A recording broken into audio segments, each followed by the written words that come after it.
네, 안녕하세요. 2026년 1월부터 한국에 돈이 풀린다고 합니다. 주택담보대출을 강화했지만 왜 돈이 풀리는지 한번 읽어보겠습니다. 정말 이런 지혜를 들을 수 있다는 게 저는 너무 행복합니다. 자, 조금은 어려워 보이지만 잘 따라오시면 이해할 수 있을 것 같습니다. 맞습니다. 정말 어렵습니다. 제가 한 줄로 일단 쉽게 설명드리면 이겁니다. 대출 규제는 강화를 했죠. 그러면 대출 상한선이 막혀 있는 거예요. 대신 돈이 풀린다라고 제목에 써 있죠.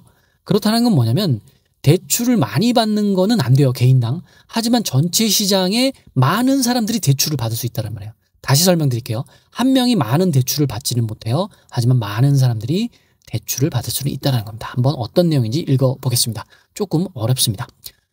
2025년 9월 19일 금융위원회는 은행, 보험, 자본규제 합리화 방안을 발표했다. 이번 발표의 주제는 내용은 두 가지다. 주택담보대출 위험 가중치를 하한을 15%에서 20%로 높이고 보유 주식의 위험 가중치는 400%에서 250%로 낮추는 것이다. 일단 위험 가중치 RW라는 말이 어려울 것이다.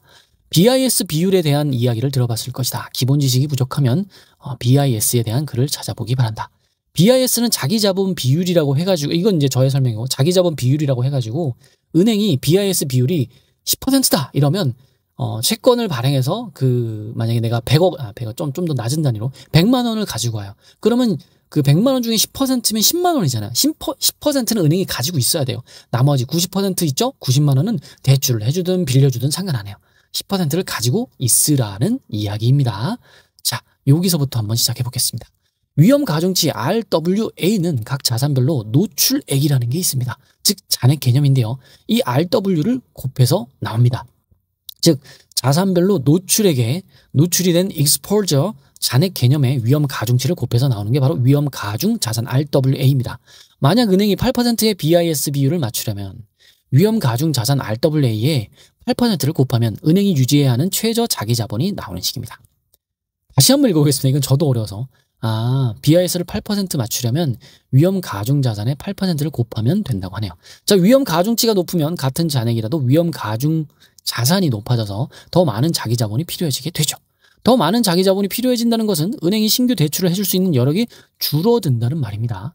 은행이 100억 원의 주택담보대출을 가지고 있었다고 가정해보죠. RW가 15%에서 RWA는 15억 원이 될 것입니다. 자, 다시 한번 읽어보겠습니다. 은행이 100억 원의 주택담보대출을 가지고 있다고 가정해보죠. 잔액 소진시까지 대출해줍니다. 이런 거 들어보셨을 겁니다.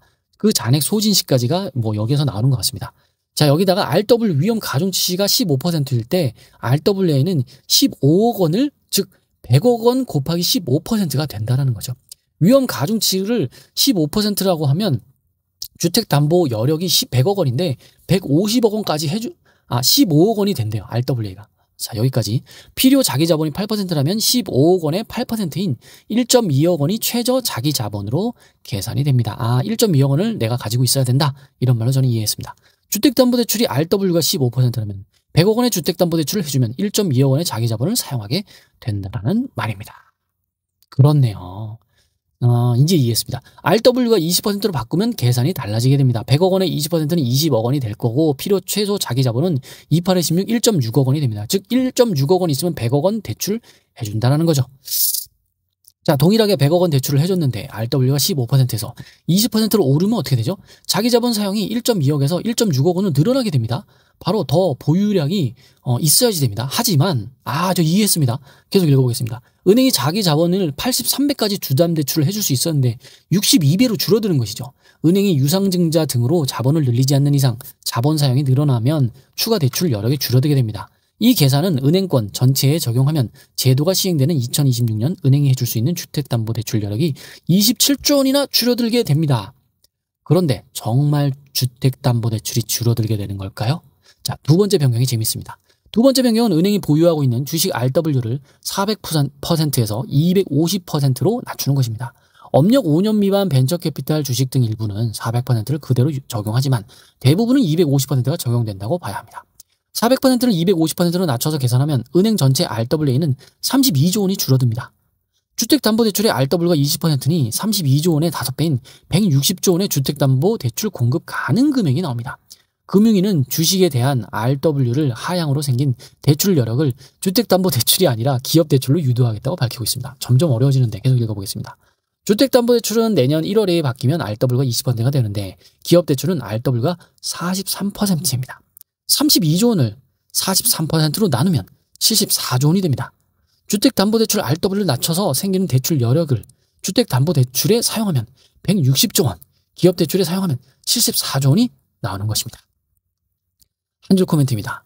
은행, 보험, 자본규제 합리화 방안을 뜯어보니 주택담보대출 규제를 강화하는 것처럼 보이지만 은행의 대출 여력이 크게 늘어나는 조치입니다.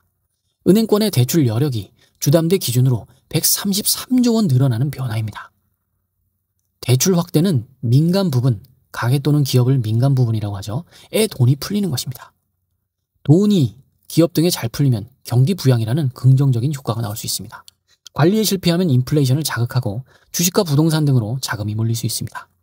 내용이 어려워 관심을 받지 못하고 있지만 생각보다 중요한 제도 변경입니다. 오늘 가장 중요한 내용은 이 한 줄입니다. 주식과 부동산 등으로 자금이 몰릴 수 있습니다. 우리 뭐 해야 되냐면요. 우량 주식, 우량 부동산 땡땡땡 하시면 되겠죠. 네, 이게 오늘 힌트인 것 같습니다. 항상 좋은 글을 남겨주시는 메르님 정말로 존경하고 감사합니다. 이상 뱅크 어카운턴트였습니다. 감사합니다.